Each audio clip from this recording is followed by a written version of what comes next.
Good morning সবাইকে Kunming থেকে। আজকে আমাদের কুনমিংয়ের প্রথম দিন।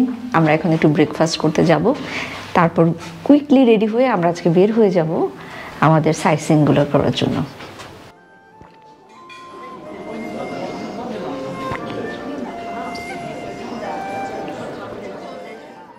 গুড মর্নিং সবাইকে কুনমিং থেকে। আজকে আমাদের ইনফ্যাক্ট প্রথম দিন, কারণ গতকালকে আমরা এখানে এসে পৌঁছেছি 8টায়। সো রাতের ডিনারটা আমরা তো শেয়ার করলাম। আজকে আমাদের প্ল্যান হচ্ছে প্রথমে যাবো একটা এথনিক ভিলেজে, তারপরে ওইখান থেকে যাব ওয়েস্টার্ন হিলসে লাঞ্চ, অ্যান্ড দেন ওইখান থেকে আমরা যাব স্টোন ফরেস্টে।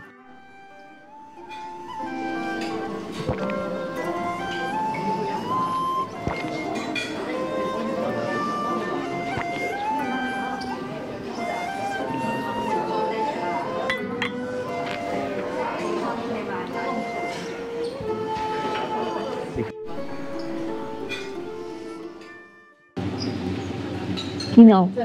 পাউরুটি একটু সেঁকে নিই। ওই শেষ পর্যন্ত গিয়ে আমাদের ওই ডিম সিদ্ধ, ডিম ভাজি, ওইটাই, কারণ পুরো অদ্ভুত অদ্ভুত সব খাওয়া আছে এখানে।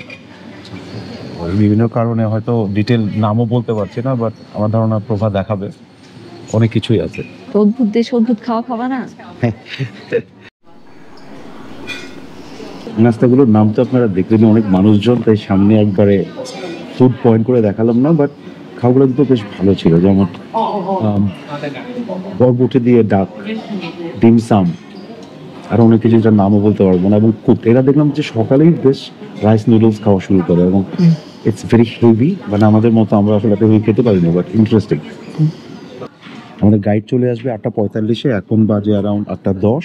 ব্রেকফাস্টটা করে নিচ্ছি, মোটামুটি আমরা রেডি, এবং যেতে যেতে আমরা ট্রাই করবো শেয়ার করতে। ইনফ্যাক্ট আমাদের এই পুরো 9 দিনের ট্যুরটাই আমরা কিন্তু আসলে একটা এজেন্সির সাথে কথা বলে নিয়েছি। তো ভেঙে ভেঙে আমরা কস্টগুলো যতটুকু পারি আমরা শেয়ার করবো।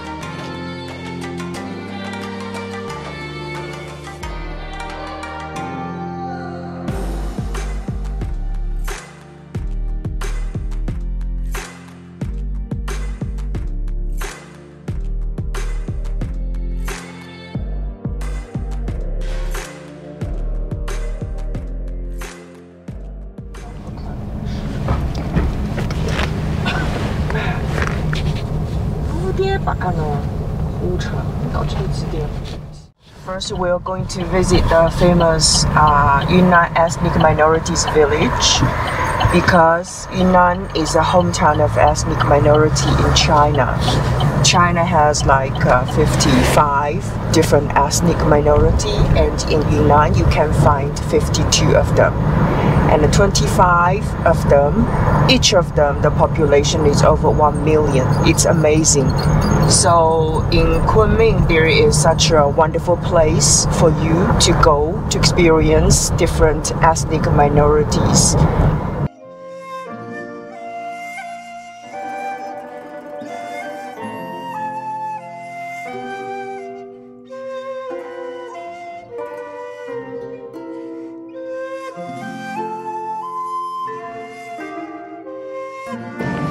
আমরা এখন চলে এসেছি এথনিক ভিলেজে।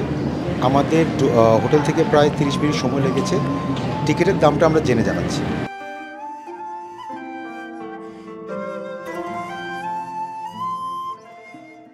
লিসা বলে দিয়েছে, লিসা টিকিট করতে গেছে আমাদের জন্য, তো আমরা সোজা যে এদিক দিয়ে আগাবো আর কি। আসো।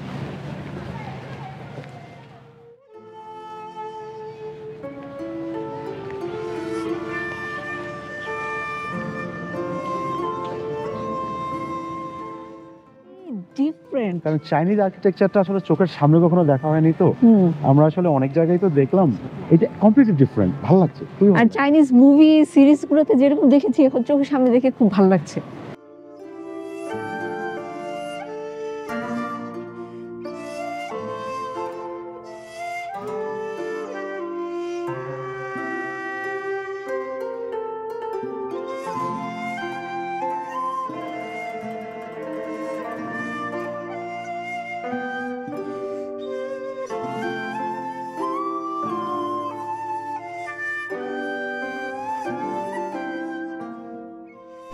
আমাদের টোটাল খরচ পড়েছে 40 ইউয়ান পার হেড। বাংলাদেশি টাকায় প্রায় 750 টাকার মতো। চলুন ভেতরে চলে যাই এখন।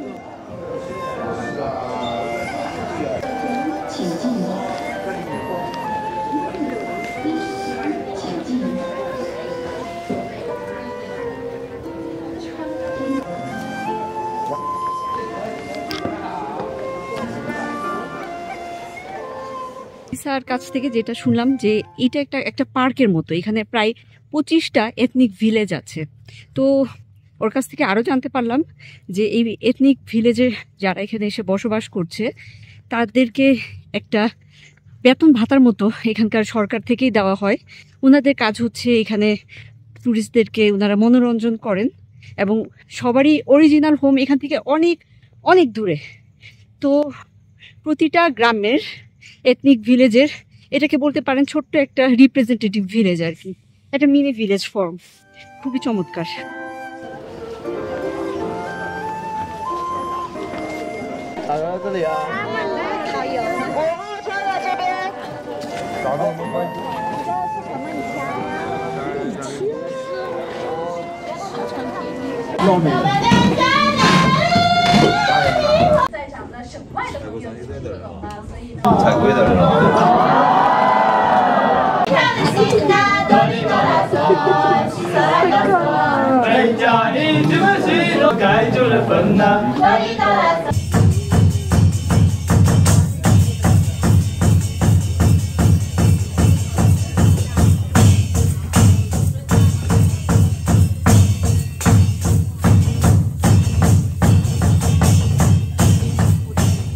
খুবই সুন্দর আংচাং ভিলেজ, খুব ভালো লাগছে। এদের একটা মজার বিষয় হচ্ছে ঠোঁটে এরা কালো রং মেখে রাখে, যেন আশেপাশের ছেলে পেলে ওদেরকে দেখে ডিস্টার্ব না করে, যেন দেখতে একটু কুৎসিত লাগে, এবং এতে তারা সেফ ফিল করে।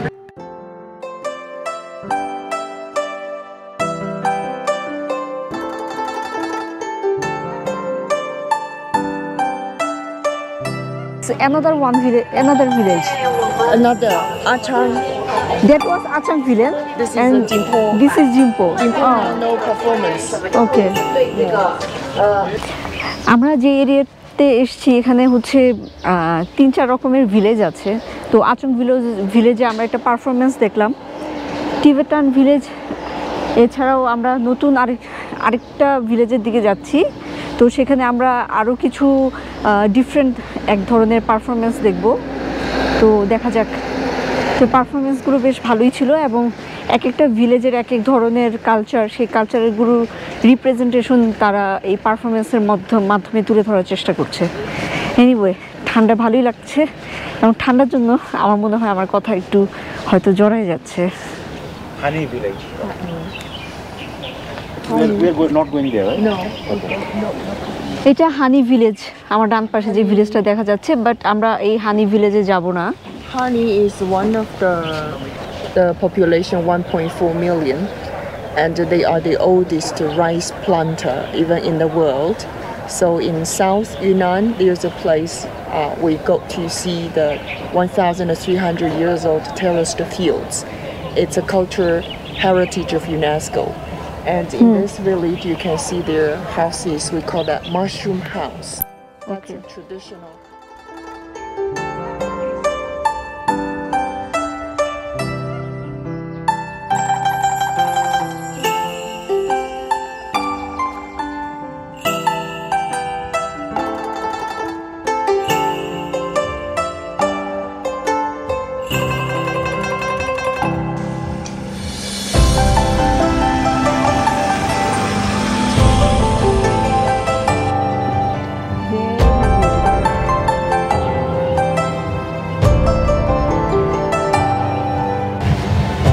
আমার পেছনে যেটা দেখতে পাচ্ছেন গাছের কালার এবং হচ্ছে বাড়ির কালার সবই একই রকম, মানে দেখতে অদ্ভুত সুন্দর লাগছে, অদ্ভুত সুন্দর লাগছে।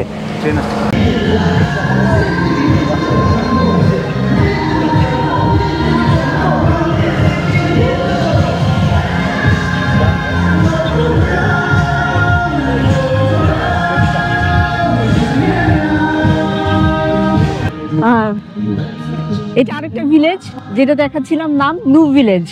তো নু ভিলেজে হচ্ছে একটা পারফরমেন্স চলছে। আমরা প্রথমে এই পারফরমেন্সটা দেখতে যাব, কি জানি আমাদের ট্যুর গাইড বেটার বলতে পারবে।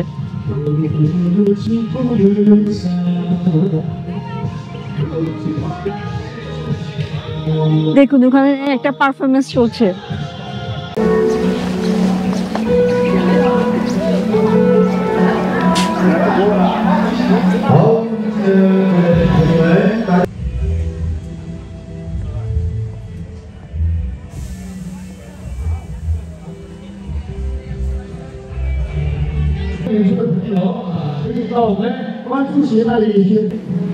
The lady the face has tattoo. Oh, That's the only minority that has tattoo. Dulong people. তো এই ভিলেজের যে মহিলারা আছে ওনারা একটা সময় ভাবতো যে ওনাদের এই সৌন্দর্য কোনো ধরনের বিপদ ডেকে নিয়ে আসতে পারে ওনাদের জন্য, তাই ওনারা নিজেদেরকে আগলি দেখানোর জন্য শুধুমাত্র মহিলারা মুখে ট্যাটু করে রাখতো। এবং এই মহিলাটা হচ্ছে ওনাদের লাস্ট জেনারেশনের মহিলা, যিনি কিনা তার মুখে লাস্ট ট্যাটু করিয়েছেন। এরপরে ওনারা এখন আর ট্যাটু করান না। সো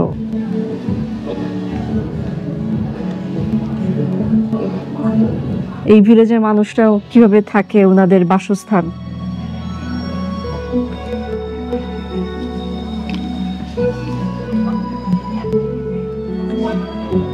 আমার কেন জানি এখানে ঢুকে আমার নানু বাড়ির কথা মনে পড়ে গেল।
আমার কাছে কিন্তু জিনিসটা দারুণ লাগছে।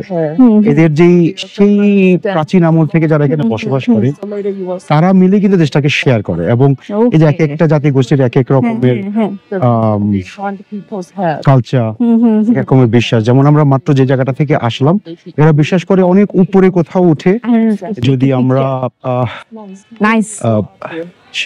সাগর, পর্বত এবং যেটাকে বলে নদী, এগুলোর প্রতি যদি আমরা ভেট প্রদর্শন করি বা এগুলোর প্রতি যদি আমরা সম্মান প্রদর্শন করি, তাহলে জীবনের শক্তিটা অনেক বাড়ে। খুব ইন্টারেস্টিং এই পুরো জিনিসটার প্রতি কিন্তু এদের সম্মানটা আমার খুব ভালো লেগেছে।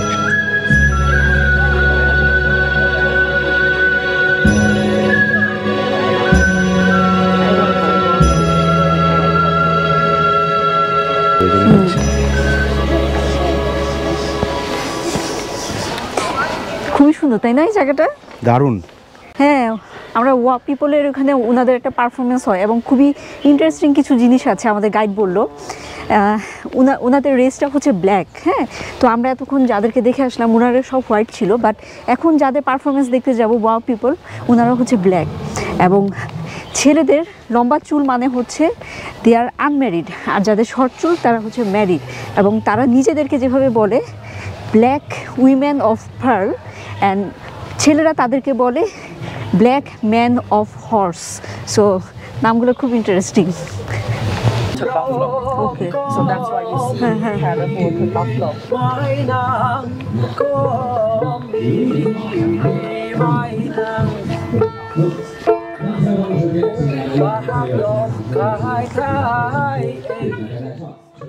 ওয়া জনগোষ্ঠী দক্ষিণ মিয়ানমার থেকে চীনে মাইগ্রেট করে বলে ধারণা করা হয়।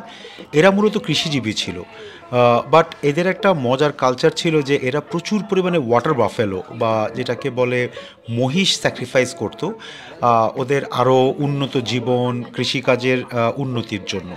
বাট এখন আসলে ওই স্যাক্রিফাইসটা খুব বেশি দেখা যায় না, বাট স্টিল ওরা এই কালচারটাকে ধরে রেখেছে।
পেছনের এই জায়গাটা হলো ডেং ডাইনেস্টির যে মনাস্ট্রিটা আছে সাংগ্রিলাতে, যেটা অরিজিনালি অবস্থিত। আমরা অরিজিনালটাও আপনাদেরকে দেখানোর চেষ্টা করবো, বিকজ আমরা সাংগ্রিলাও যাচ্ছি। এটা হচ্ছে তারই একটা রেপ্লিকা তৈরি করা।